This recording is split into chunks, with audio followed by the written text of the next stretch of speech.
अस्सलाम वालेकुम। زما نوم رفعت شاه دی او سنو پښتونخوا تاسو ټول ته زما لخوا د پوره ټیم لخوا د ازادۍ مبارکباد درکوم. جشن ازادۍ ټول ته مبارک وي.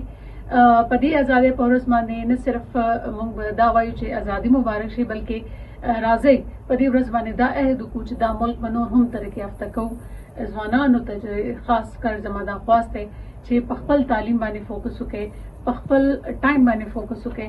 هغه وخت چې دی کم چې کم موږ ضایع کوو په نیگیټیو سیزونو کې یا په داسې کارونو کې کم زموږ دپاره کرامت دی، زموږ د صوبې دپاره، زموږ د پاکستان دپاره نه دي، هغه موږ پرېږدو او راتلونکي دپاره موږ ځان ته داسې لارې اسانې کړو، داسې لارې جوړې کړو چې د ملک او د دې صوبې ترقي پرمختګ دپاره هغه یو ښه کردار ادا کړي.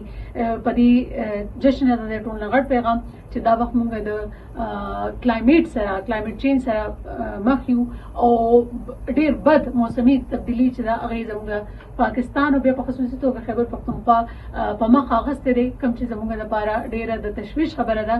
راځئ په دې جشن ازادۍ یو عهد وکړئ چې یو بوټی به ټول کرو او د دې ملک او د دې صوبې چې کوم ماحولیاتي زندگی ده هغه به اوږدو.